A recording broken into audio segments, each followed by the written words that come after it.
नमस्कार, मी ॲडव्होकेट शंकरराव वानखेडे। आज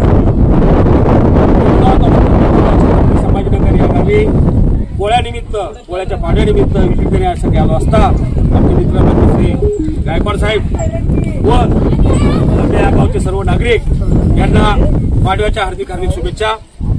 मित्रांनो, मी 2 दिवस पहिले जिथे आलो होतो पोळ्याच्या पूर्वसंध्येला खांदेमळणीच्या दिवशी, आणि त्या दिवशी मी सुद्धा या गावाच्या नागरिकांच्या वतीनं देशभरातील नागरिकांना मी पोळ्याच्या पूर्वसंध्येला शुभेच्छा दिल्या होत्या, आणि तो व्हिडिओ मी मोठ्या प्रमाणात युट्यूबला टाकला होता, त्याला मोठ्या प्रमाणात व्ह्यूज आले।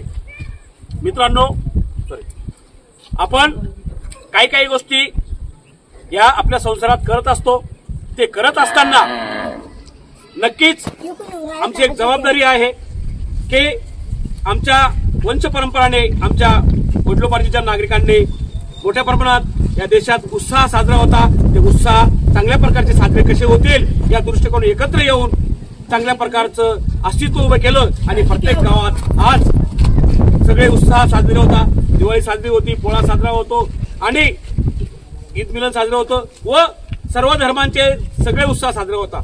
त्याच माध्यमातून आज हा पोळा सुद्धा आपल्या भागामध्ये साजरा होऊ लागलेला आहे। 2-3 दिवस आपला प्रोग्राम चालू असतो, खांदेमळणी, पोळा आणि पाडवा।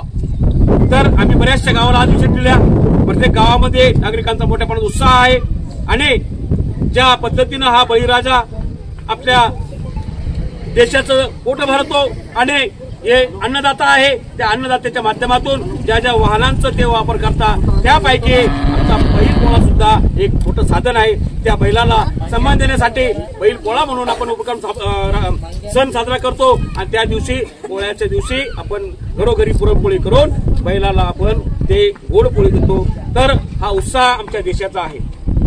बळीदेव पताबा महाराजांच्या आशीर्वादाने आमचा सुद्धा जन्म या भागात गेलेला आहे, लहानचं मोठं आम्ही सुद्धा इथे गेलेले, या मातीचे आमचं उपकार आहे। ते उपकार भेटण्याचं कार्य आम्ही आमच्या जवानीत, आमच्या काळात करत आलेलो आहे, आज मी करतो आहे।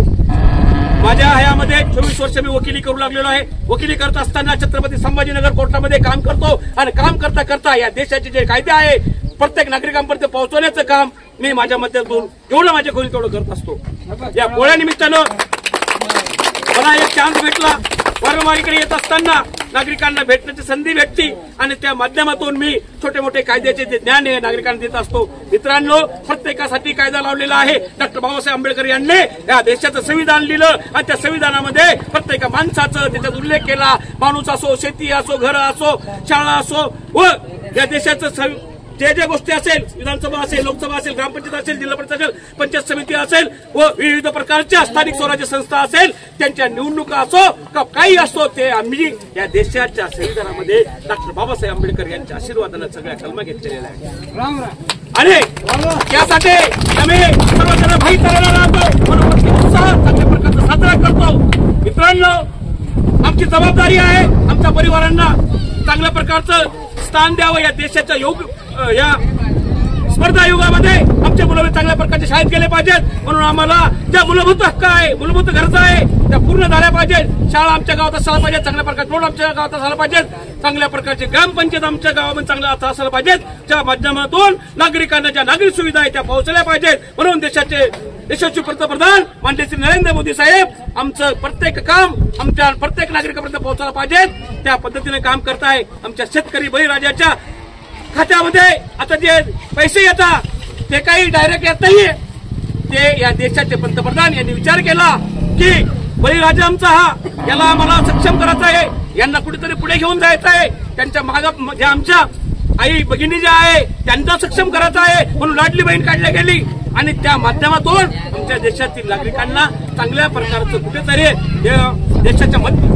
देशाच्या मुख्य प्रवाहामध्ये आणण्यासाठी छोट्या छोट्या गोष्टी कोणत्याही आमच्या देशाच्या माध्यमातून वापरल्या जाऊ लागलेल्या आहे। म्हणून मित्रांनो, आपण सर्वांनी एकत्र येऊन जे आमच्या देशाचे छोट्या ज्या गोष्टी आहेत त्या सहज आपण एकत्र राहून कराव्या, म्हणून पोळा सण आपण चांगल्या प्रकारे उत्साह साजरा केला, आणि आज त्या पोळ्याचा जो पाडवा आहे तो पाडवा सुद्धा आम्ही सगळं चांगलं साजरा करू लागलेला आहे। आणि आपण या गावामध्ये या करंजखेड गावाच्या माध्यमातून देऊळगाव होतं, नेवपूरच्या ग्रामपंचायतच्या माध्यमातून देऊळगाव तिथे त्यामध्ये होतो, पण आता मी रेवळगावकरांचं अभिनंदन करतो की रेवळगावाला स्पेशल ग्रामपंचायत भेटली, त्याबद्दल मी रेवळगावकरांचं अभिनंदन करतो की नक्कीच पुन्हा सुद्धा आता हा चांगला विकास आपल्या या रेवळगावचा होईल अशी मी अपेक्षा करतो व आपल्या ज्या राज्याचे मुख्यमंत्री आहे माननीय श्री देवेंद्र फडणवीस साहेब यांना विनंती करतो चांगल्या जास्तीत जास्त प्रमाणात या ग्रामपंचायतीला निधी द्यावा आणि या गावाचा चांगला विकास व्हावा या माध्यमातून आपण पाऊल उचलावे।